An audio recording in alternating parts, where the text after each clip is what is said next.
nongeye kwakira ku TV umwana w'abanyarwanda.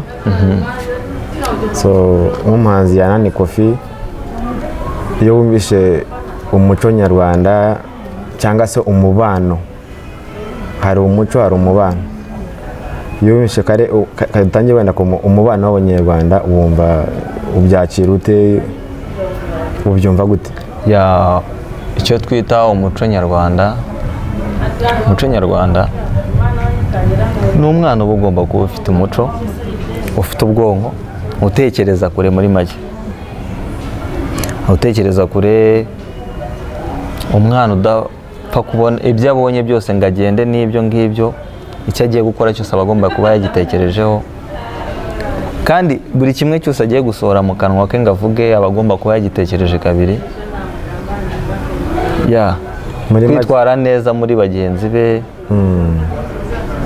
kutabangama, ahubwo mu mwanya wo gutakwa, ukwitaka akumva ko yatakwa ku byo yakoze, uwo mwana aba afite umuco.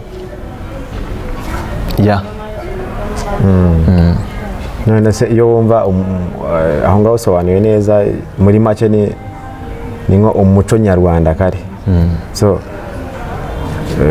iyo bavuze umubano ubitandukanye ze wenda umuco urawumbwiye birumvikana, n'abadukurikiranye barabyumva, niko kuri ni umwana warezwe neza, nanga se ni ukugira indangagaciro nyarwanda. Wabisobanuyeho neza, mwana kwishimiye cyane Koffi Yanani. So iyo wumva umubano, kuko umubano update niyo TV yacu. So umubano n'umuco ubyumva gute? Ko nge TV twayise umubano kugira ngo tubane nk'abanyarwanda, dukundane, tugire gute. So ubitandukanye ze, hari umuco hari umubano, ko byose related, ariko ubitandukanye ze wumva bimeze bite kuri wowe? Kubana neza, kubana neza ikintu cya mbere uba ugomba kumenya kuruta ibindi,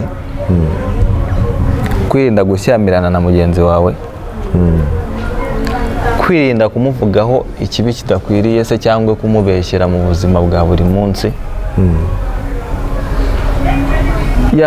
Muri make ukagerageza kuba perfect mu buryo bwose bushoboka. Ubudashoboka yego nawe ababubona, kandi se umuntu utekereza nawe ubwo areba kure akavuga ati uyu muntu tubanye neza.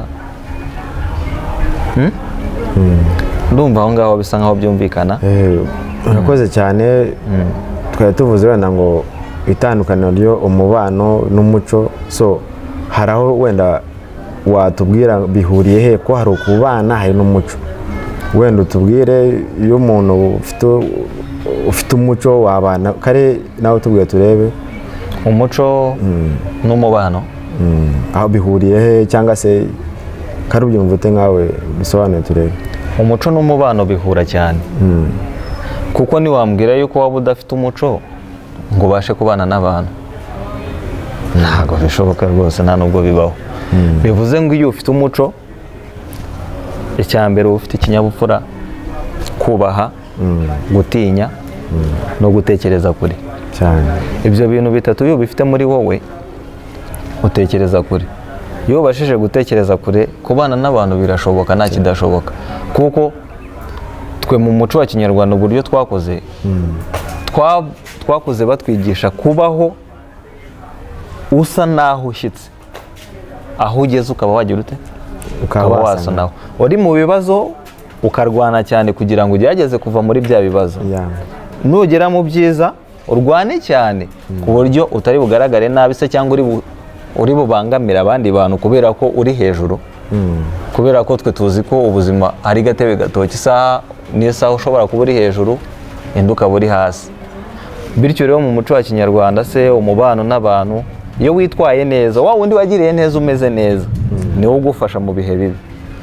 Wa wundi wagiriye nabi, ubundi hari umugani umukuru w'igihugu cy'u Rwanda kera yajyaga akunda guca, ngo ijisho ry'undi, ngo ijisho ribaye rihorwa irindi, iyi si yose yaba yuzuye iki?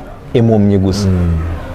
Bityo rero niba umuntu agukoreye nabi, wowe ukamwereka ko nabirenze, ukamufasha, aho ahari ngombwa kumufasha ukamufasha, nawe nyuma aza gusaba imbabazi, nyuma asaba imbabazi akabona ko yahemutse, mukagaruka mu murongo muzima. Kofi Annan urakoze cyane, nk'uko bivuze uwo ni wo muco nyarwanda. So byose birenda gusa umubano, umuco, kuko iyo ufite indangagaciro nyarwanda uzi neza nkawe uko warezwe kwihangana, ukihangana mugenzi wawe nk'uko wabivuzeho. So ndumva ari cyo Rwanda ikintu cy'amani cyo nakubazaga, wibare cyane. So icyo navuga, dukundane nk'abanyarwanda, tugire umubano, ko dukundanye n'umubano buhari. Ndumva ari ibyo, turakwakiriye cyane kuri iyi TV Umubano. Ibihe byiza, turagusapotinga utagira ikibazo rwose. Ni ku mutima rwose.